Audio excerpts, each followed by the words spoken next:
2025 TNPSC group 4 exam 180 days study பிளானை தான் நம்ம பார்க்க போகிறோம். இந்த 180 டேஸுமே நம்ம ஒவ்வொரு நாளும் GK topic, Tamil topic, maths topic இந்த மூணையுமே நம்ம பார்க்க போகிறோம். இது ஃபஸ்ட்டு வீடியோ. இதில் நம்ம ஜிகே டாப்பிக்கை நம்ம பார்க்க போகிறோம். இதில் 9ஆம் வகுப்பு வரலாறு புத்தகத்தில் உள்ள சிந்து சமவெளி நாகரிகம் அப்படிங்கிற டாப்பிக்லேருந்து நம்ம முக்கியமான பாயிண்ட்ஸை மட்டும் எடுத்து கொடுத்துருக்கோம். இதை சிங்கிள் பேஜில் நான் கொடுத்துருக்கேன். இந்த சிங்கிள் பேஜை ஃபுல்லாக நீங்கள் கவர் பண்ணிட்டீங்களா போதும். இந்த பாடமே படிக்கவே வேண்டாம். இந்த ஒரு பேஜ், இந்த ஒரு வீடியோவே போதும். சிந்து சமவெளி நாகரிகத்தினுடைய மற்றொரு பெயர் தான் ஹரப்பா நாகரிகம். ஏன்னா இந்த புக்கில் ஃபுல்லாகவே ஹரப்பா நாகரிகம் தான் வரும். அது சொன்னாலே என்ன அர்த்தம்னா அது சிந்து சமவெளி நாகரிகம் தான். ஏன்னா சிந்து சமவெளி நாகரிகம் வெறும் ஹரப்பா நகரம் மட்டும் இல்லைங்க, மொஹஞ்சதாரோ அப்படின்னு நிறைய நகரங்கள் இருக்குது. ரெண்டுமே மிகப்பெரிய நகரம், ஹரப்பா, மொஹஞ்சதாரோ. ஆனாலுமே நம்ம சிந்து சமவெளி நாகரிகத்தை ஹரப்பா நாகரிகம் தான் சொல்லுவோம். ஏன்னா ஹரப்பா அந்த நகரம் தான் முதலில் கண்டுபிடிக்கப்பட்ட நகரம். அதாவது இப்படி ஒரு சிந்து சமவெளி நாகரிகம் இருக்குன்னு உலக மக்களுக்கு உணர்த்திய நகரம் முதல்ல ஹரப்பா நாகரிகம் தான். ஹரப்பா நகரத்தை தான் முதல்ல கண்டுபிடிச்சாங்க. அதனால் அந்த சிந்து சமவெளி நாகரிகத்துக்கு ஹரப்பா நாகரிகம் அப்படிங்கிற பேர்.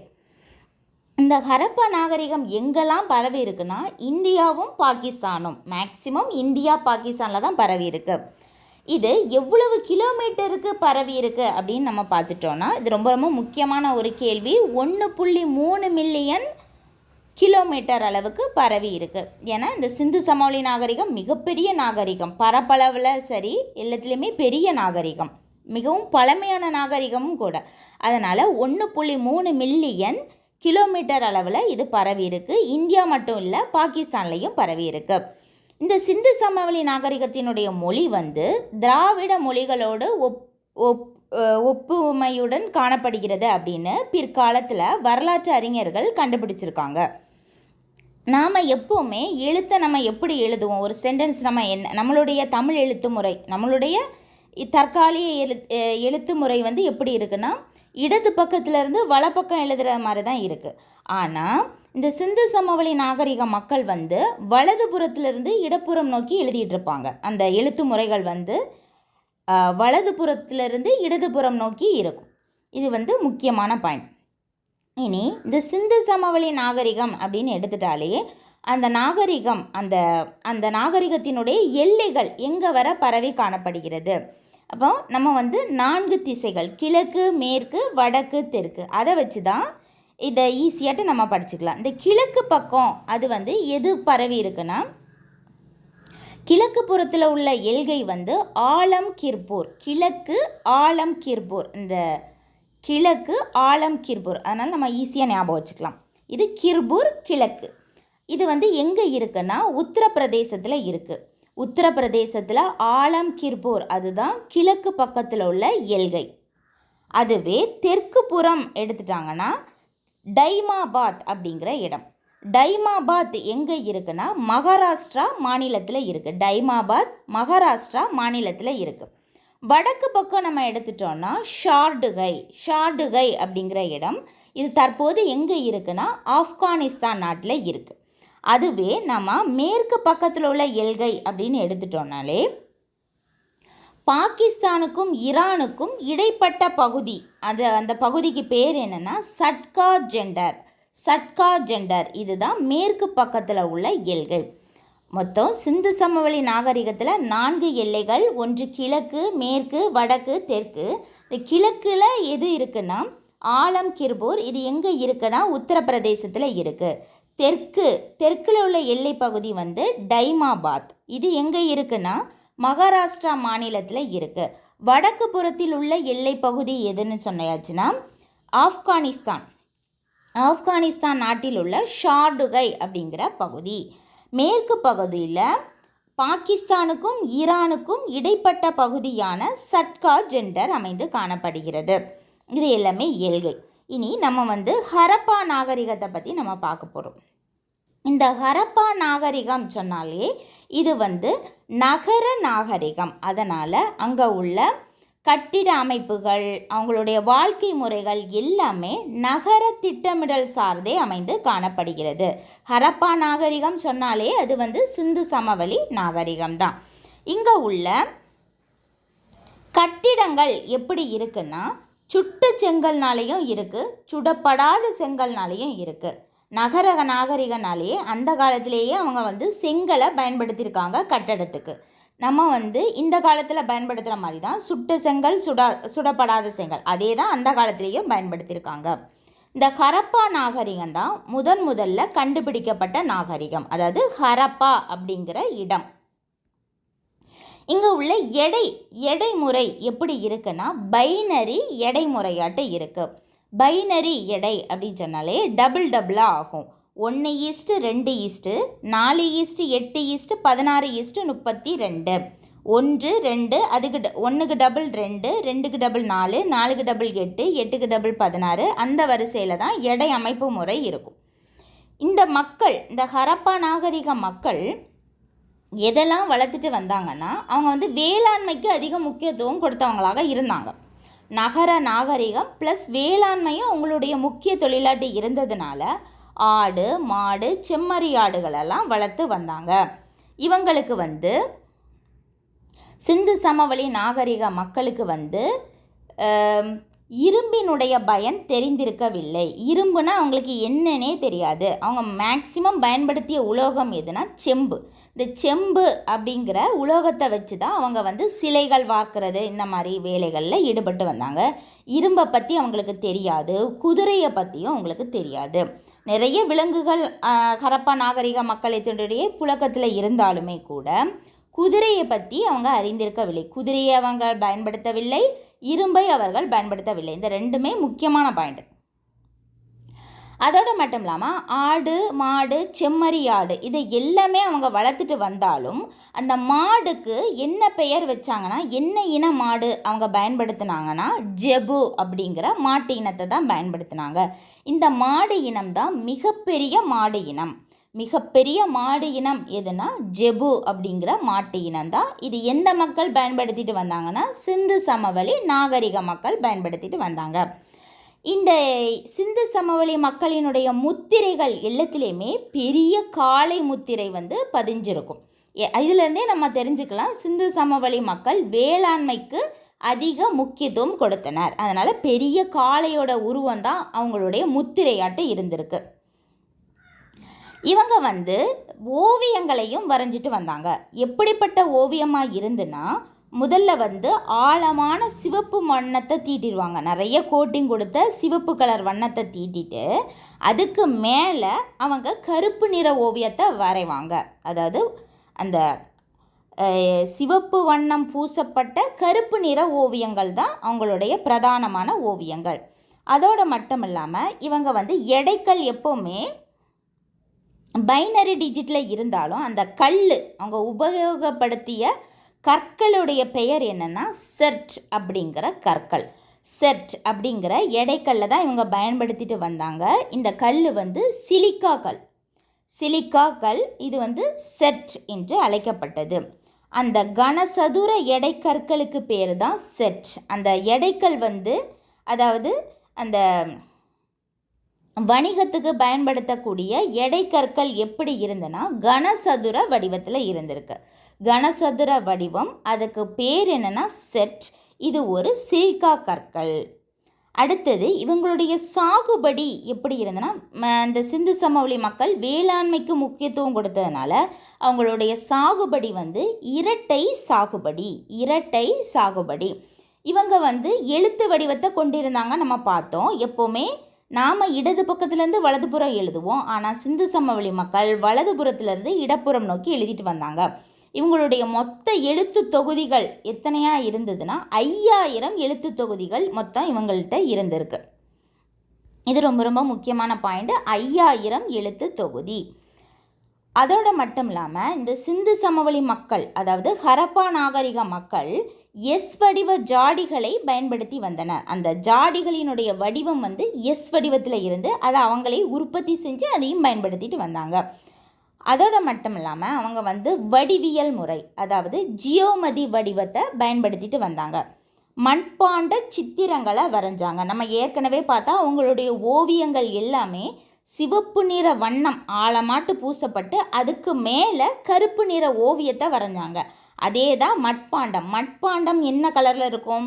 சிவப்பு கலரில் இருக்கும். சிவப்பு நிறத்தில் இருக்கும். அந்த சிவப்பு நிறத்துக்கு மேலே கருப்பு நிற ஓவியங்களை வரைஞ்சிட்டு வந்தாங்க. மட்பாண்ட சித்திரங்கள் அந்த சிந்து சமவெளி நாகரிக மக்களிடையே புழக்கத்தில் இருந்திருக்கு. அதோட மட்டும் இல்லாமல் இவங்களுடைய ஓவியங்கள் கிடைக்கோட்டு பட்டை இதைகளையும் பயன்படுத்திட்டு வந்திருக்காங்க. அடுத்தது இந்த ஹரப்பா நாகரிக மக்களுடைய முக்கியமான தொழில் எதுன்னு கேட்டாங்கன்னா வேளாண்மை தான் முக்கியமான தொழில். வேளாண்மைனாலே அவங்க எதை அதிகமாக பயிரிட்டுட்டு வந்தாங்கன்னா எல்லாமே உணவுப் பொருட்கள் தான். கோதுமை, பார்லி, திணை வகை. கோதுமை, பார்லி, திணை வகை இதுதான் அவங்களுடைய முக்கியமான வேளாண்மை பொருட்கள். இந்த செர்ட் அப்படிங்கிற எடை கற்களை இவங்க பயன்படுத்திட்டு வந்தாங்க. இந்த செர்ட் அப்படிங்கிறது எதிலிருந்து வந்ததுன்னா ரோஹிரி செர்ட் அப்படின்னு அழைக்கப்பட்டது. ரோஹிரி செர்ட். இந்த ரோஹிரி அப்படிங்கிறது பாகிஸ்தானில் உள்ள ஒரு இடத்துக்கு பேர் தான் ரோஹிரி.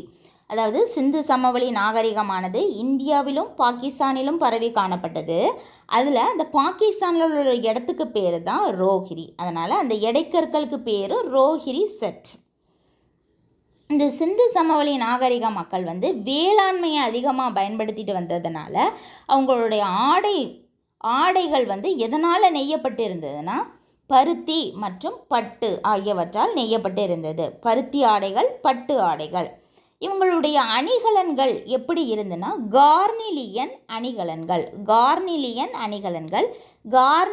அப்படின்னு சொன்னாலே அது சிவப்பு மணிகள். அந்த நகையெல்லாம் போட்டிருப்பாங்க. அது எல்லாமே சிவப்பு நிற மணிக்கற்களால் கோர்க்கப்பட்டவையாக இருந்தது. அடுத்தது நம்ம பார்க்க போயாச்சுன்னா இவங்களுடைய முத்திரைகள் பெரிய காளை வடிவ முத்திரை தான் காணப்படுகிறது. இந்த முத்திரைக்கு பேர் என்னன்னு சொன்னாலே ஹரப்பன் முத்திரை. இந்த பெரிய காளை முத்திரை இடுவாங்கள்ல அந்த முத்திரைக்கு பேர் ஹரப்பன் முத்திரை. இந்த முத்திரைகள் எங்கெல்லாம் காணப்பட்டிருக்குன்னா பிற்காலத்தில் கண்டுபிடிச்சிருக்காங்க.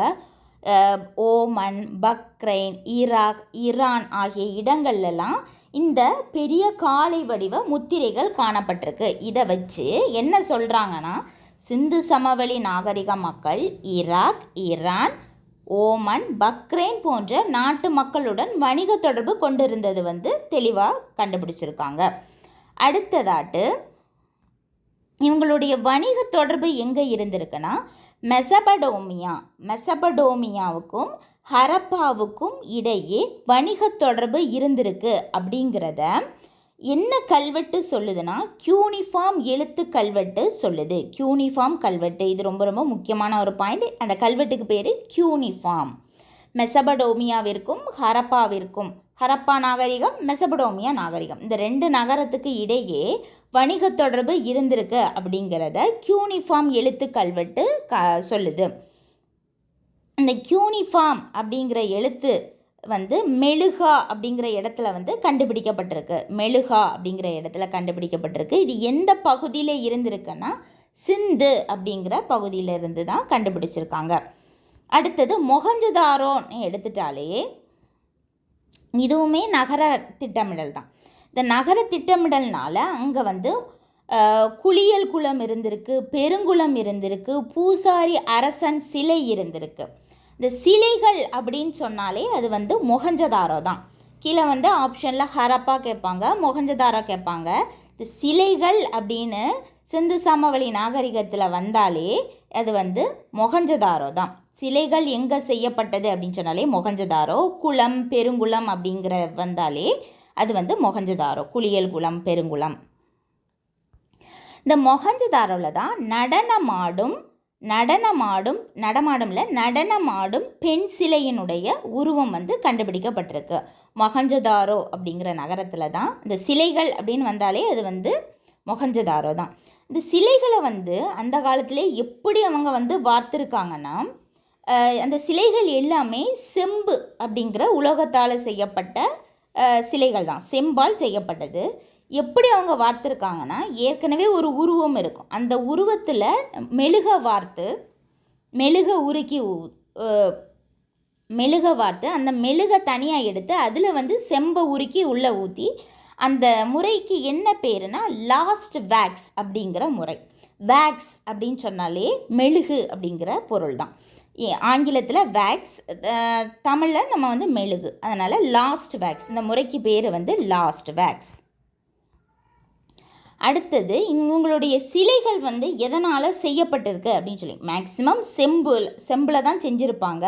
இந்த நடனமாடும் பெண் சிலை வந்து செம்பால் செய்யப்பட்டது. அதுவே மதகுரு அரசன் அவங்களுடைய வடிவம் வந்து மாக்கல்லால் செய்யப்பட்ட, மாக்கல் அப்படிங்கிற உலோகத்தால் செய்யப்பட்டது. இந்த தோளவிரா அப்படிங்கிற இடத்துல தான் அவங்களுக்கு வந்து நிறைய கற்சிலைகள் கிடச்சிருக்கு. தோளவிரா அப்படிங்கிற இடத்துல கற்சிலைகள் கிடச்சிருக்கு. இந்த சிந்து சமவெளி நாகரிக மக்கள் இதை பற்றி ஒரு 2 பாயிண்ட் ரொம்ப முக்கியமானது, ரொம்பவே கன்ஃபியூஸ் ஆகக்கூடிய 2 பாயிண்ட். என்னென்னா, அவங்க எதை வணங்கியிருக்காங்கன்னா இயற்கையை வணங்கியிருக்காங்க, ஆனால் வழிபட்டது அரச மரத்தை வழிபட்டிருக்காங்க. வணங்கியது இயற்கை, வழிபட்டது அரச மரம். இந்த ரெண்டுக்குள்ளே டிஃப்ரென்ஸு தெரிஞ்சுக்கணும். வணங்கியது இயற்கை, வழிபட்டது அரச மரம். இவங்களுடைய குழுக்கள், ஏன்னா விவசாயம் தானே முக்கியமான தொழில், வேளாண்மை தான் முக்கியமான தொழில், இரட்டை சாகுபடி முறையினை பயன்படுத்தி வந்தாங்க. இவங்களுடைய வேளாண்மை குழுக்கள் எப்படி இருந்திருக்காங்கன்னா, ஒரு குழுக்கு பேர் என்னென்னா விவசாயிகள், இன்னொரு குழுக்கு பேர் வந்து கால்நடை வளர்ப்போர், இன்னொரு குழுக்களுக்கு பேர் வந்து வேட்டையாடுவோர். ஒரு குழுக்கள் வந்து வேட்டையாடிட்டு இருப்பாங்க, இன்னொரு குழு மக்கள் வந்து கால்நடையை வளர்த்துட்டு இருப்பாங்க, இன்னொரு குழு மக்கள் வந்து விவசாய தொழிலில் ஈடுபடுவாங்க. இப்படி தான் அவங்க வந்து வேளாண்மை குழுக்கள் 3 பிரிவுகளாக பிரிக்கப்பட்டு இருந்தது. இனி அந்த ஒவ்வொரு, அதாவது ஹரப்பா நாகரிகம் சொன்னாலே சிந்து சமவெளி நாகரிகம் தான். இது வந்து இதனுடைய இயரை நம்ம பார்க்க போகிறோம். இதை வந்து நம்ம வந்து 3 பிரிவாட்டு நம்ம பிரிக்கலாம். தொடக்க ஹரப்பா நிலை, முதிர்ந்த ஹரப்பா நிலை, பிந்தைய ஹரப்பா நிலை. தொடக்க ஹரப்பா, முதிர்ந்த ஹரப்பா, பிந்தைய ஹரப்பா. பிந்தைய ஹரப்பாவோடையே கிட்டத்தட்ட அந்த சிந்து சமவெளி நாகரிகம் வந்து அழிவுக்கு போயிடுச்சு. தொடக்க கால ஹரப்பாவினுடைய காலம் இது எல்லாமே, சிந்து சமவெளி நாகரிகம் வந்து மிக பழமையான நாகரிகம், அதனால் எல்லாமே கிமுவில் தான் இயர்ஸ் வந்து இருக்கும். கிமு 3300 முதல் 2600 வரை தான் தொடக்க கால ஹரப்பா. அதுவே முதிர்ந்த ஹரப்பா அப்படின்னு பார்த்துட்டோன்னா 2600லேருந்து 1900 வரை. பிந்தைய கால ஹரப்பா வந்து 1700 வரை. இந்த சிந்து சமவெளி நாகரிகம் வந்து வீழ்ச்சி அடைய ஆரம்பித்த ஆண்டு வந்து 1900 அது வீழ்ச்சி அடைய ஆரம்பிச்சிட்டு, அதாவது முந்தைய கால ஹரப்பா முடியுதில்ல, அந்த டைமில் இருந்தே இந்த சிந்து சமவெளி நாகரிகம் அழியவும் தொடங்கியது. இது வந்து பொறுத்துகளை கேட்பாங்க, ரொம்பவே முக்கியமானது. தொடக்க கால ஹரப்பா 3300 முதல் 2600 வரை, முதிர்ந்த ஹரப்பா 2600 முதல் 1900 வரை, பிந்தைய ஹரப்பா 1900 1700 வரை. வீழ்ச்சியடைய தொடங்கிய வருடம் வந்து கிமு 1900 வீழ்ச்சியடைய தொடங்கிடுச்சு. இனி சிந்து சமவெளி நாகரிகத்தில் உள்ள முக்கியமான நகரங்கள் என்னெல்லாம் பார்க்கலாம். ஹரப்பா நகரம், மொஹஞ்சதாரோ நகரம், தோளவிரா நகரம், கலிபங்கன் நகரம், லோத்தல் நகரம், பனவாலி நகரம், ராகிகரி நகரம் மற்றும் சுர்கொடா நகரம். இது எல்லாமே முக்கியமான நகரங்கள். இனி இந்த நகரங்களை நம்ம ஒரு தடவை பார்த்துடலாம். இந்த நகரங்கள் வந்து எங்கெங்கெல்லாம் இருக்குது, அதாவது சிந்து சமவெளி நாகரிகத்தினுடைய முக்கியமான பகுதி எல்லாமே எங்கே நம்ம ஏற்கனவே பார்த்தோம், இந்தியாவிலும் பாகிஸ்தானிலும் தான் அமைந்து காணப்படுகிறது. அதனால் இது எல்லாமே இந்தியா பாகிஸ்தான் இவ்வளோதான் இருக்கும். ஹரப்பா நகரம் அது எங்கே இருக்குன்னா பாகிஸ்தானில் இருக்குது. மொஹஞ்சதாரோ நகரம் எங்கே இருக்குன்னா பாகிஸ்தானில் இருக்குது. ஹரப்பா நாகரிகம் அது, அந்த ஹரப்பா நகரம் எங்கே அமைந்திருக்குன்னா பஞ்சாப் அப்படிங்கிற பகுதியில், பாகிஸ்தானில் உள்ள பஞ்சாப் அப்படிங்கிற பகுதியில் அமைஞ்சிருக்கு. மொஹஞ்சதாரோ நகரம் எங்கே அமைஞ்சிருக்குன்னா பாகிஸ்தான், அதே பாகிஸ்தான் நாட்டில் உள்ள சிந்து அப்படிங்கிற பகுதியில் அமைந்து காணப்படுகிறது.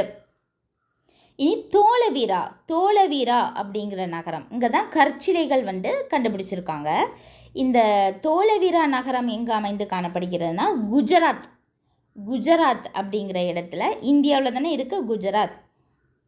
அடுத்தது கலிப்பங்கன் வந்து ராஜஸ்தான், இந்தியா.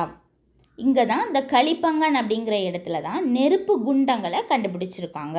மொஹஞ்சதாரோவில் நடனமாடும் பெண் சிலை மற்றும் பெருங்குளம், குளியல் குளம் இதெல்லாம் கண்டுபிடிச்சிருக்காங்க. தோலவிரால வந்து கற்சிலைகள் கண்டுபிடிச்சிருக்காங்க. காலிபங்கனில் வந்து நெருப்பு குண்டத்தை கண்டுபிடிச்சிருக்காங்க. லோத்தல் அப்படிங்கிற இடத்துல வந்து அது எங்கே அமைந்திருக்குன்னா குஜராத் இந்தியாவில் உள்ள குஜராத்தில் அமைந்திருக்கு. பனவாலி அப்படிங்கிற நகரமானது இந்தியாவில் உள்ள ராஜஸ்தானில் அமைந்து காணப்படுகிறது. ராகிகரி இதுலேருந்தே இருக்குது ஹரியானா. ராகிகரி ஹரியானா, இந்தியா. சுர்கொடா வந்து குஜராத், இந்தியா. இது வந்து பொறுத்துகளை கேட்பாங்க, ரொம்ப ரொம்ப முக்கியமானது. Harappa Punjab, Pakistan. Mohenjodaro Sindh, Pakistan. Dholavira Gujarat, India. Kalibangan Rajasthan, India. Lothal Gujarat, India. Banawali Rajasthan, India. Rakhigarhi Haryana, India. Surkotada Gujarat, India. அடுத்ததாக அப்புறம் நம்ம பார்க்கக்கூடிய முக்கியமான பாயிண்ட் வந்து இந்த சிந்து சமவெளி நாகரிகத்தை பற்றி நிறைய அறிஞர்கள் ஒவ்வொரு கூற்று சொல்லியிருப்பாங்க. அது ரொம்ப ரொம்ப முக்கியமான கூற்றுகள். இது என்னெல்லாம் பார்க்கலாம். ரஷ்ய அறிஞர் யூரி நோரோசோவ் அப்படிங்கிறவர், ரஷ்ய நாட்டு அறிஞரான யூரி நோரோசோவ் அப்படிங்கிறவர் வந்து சிந்து சமவெளி எழுத்து முறையானது திராவிட எழுத்து வரிசையை ஒட்டி காணப்படுகிறது அப்படின்னு சொல்லியிருக்காரு. அதோடு மட்டும் இல்லாமல் ஐராவத மகாதேவன் அப்படிங்கிறவர் என்ன சொல்லியிருக்காருன்னா, ஹரப்பாவினுடைய மூலவேர் அது தென்னிந்திய திராவிட மொழியை ஒத்து காணப்படுகிறது. ரஷ்ய அறிஞர் திராவிட மொழி வரிசைன்னு தான் சொன்னார். ஆனால் ஐராவத மகாதேவன் என்ன சொல்லியிருக்காருன்னா, வெறும் திராவிடம் சொல்லாமல் அதுலேயுமே தென்னிந்திய திராவிட மொழியை ஒத்து காணப்படுகிறது அப்படின்னு சொல்லியிருக்காரு. அதோடு மட்டும் இல்லாமல் இந்த ஐராவத மகாதேவன் என்ன சொல்லியிருக்காருன்னா, மயிலாடுதுறை அப்படிங்கிற இடத்துல பழங்கற்கால கற்கோடாரியை கண்டுபிடிச்சிருக்காங்க. மயிலாடுதுறையில் கற்கோடாரி கண்டுபிடிச்சிருக்காங்க. இந்த கற்கோடாரியில் ஒரு குறியீடு இருந்திருக்கு. அது வந்து சிந்து சமவெளி குறியீட்டை ஒட்டி காணப்படுகிறது. அதாவது பெரிய காளை உருவம் தான் சிந்து சமவெளி குறியீடு. அந்த முத்திரை வந்து மயிலாடுதுறையில் கண்டுபிடிக்கப்பட்ட கற்கோடாரியில் கூட இருந்திருக்கு. இதில் இருந்து என்ன தெரியுதுன்னா, சிந்து சமவெளி நாகரிகத்துக்கும் தென்னிந்திய திராவிடத்திற்கும் நிறைய தொடர்பு இருக்குது அப்படின்னு சொல்லப்படுது. மே 2007 தமிழ்நாடு தொல்லியல் துறை பூம்புகார் அப்படிங்கிற இடத்துக்கு பக்கத்தில் உள்ள மேலப்பெரும்பள்ளம் அப்படிங்கிற இடத்துல பானையை கண்டுபிடிச்சிருக்காங்க. பழங்கற்கால பானைகள். அந்த பானையில் அம்பு குறியீடுகள் இருந்திருக்கு. அந்த அம்பு குறியீடு வந்து எதை ஒத்து காணப்பட்டிருக்குன்னா, மொஹஞ்சதாரோ நகரத்தில் இலச்சினை இருந்திருக்கு. அதுவும் ஒரு குறியீடு தான். அந்த இலச்சினையை ஒட்டி இது காணப்பட்டிருக்கு. 2007 மே மாதம் தமிழ்நாடு தொல்லியல் துறை மேலப்பெரும்பள்ளம், இது எதுக்கு பக்கத்தில் இருக்குன்னா பூம்புகாருக்கு பக்கத்தில் இருக்குது. அதில் உள்ள பானையில் ஒரு அம்பு குறியீடு இருக்குது. அது மொஹஞ்சதாரோ நகரத்தில் உள்ள இலச்சினையை ஒட்டி காணப்படுகிறது. அடுத்தது பர்போலா அப்படிங்கிறவர் வந்து இதுவும் ஒரு அறிஞர் தான். நம்ம ஏற்கனவே பார்த்தோம். ரஷ்ய நாட்டு அறிஞர் பேர் வந்து யூரி நோரோசோவ். அதே மாதிரி பர்போலா அப்படிங்கிற அறிஞர், இவர் வந்து என்ன சொல்கிறாருன்னா, எல்லாருமே எழுத்து முறையை வச்சான்னு சொல்கிறாங்க. சிந்து சமவெளி நாகரிக மக்களினுடைய எழுத்து முறையானது திராவிட ஒற்றை குறிப்பு வேருடன் ஒத்து காணப்படுகிறது. அடுத்தது கியூனிஃபார்ம் கல்வெட்டு. இந்த கியூனிஃபார்ம் கல்வெட்டு தான் மெலுகா அப்படிங்கிற இடத்துல கண்டுபிடிக்கப்பட்ட கல்வெட்டு. இதுதான் மெசபடோமியாவிற்கும் ஹரப்பாவிற்கும் இடையே வணிக தொடர்பு இருந்ததை குறிப்பிடுகிறது.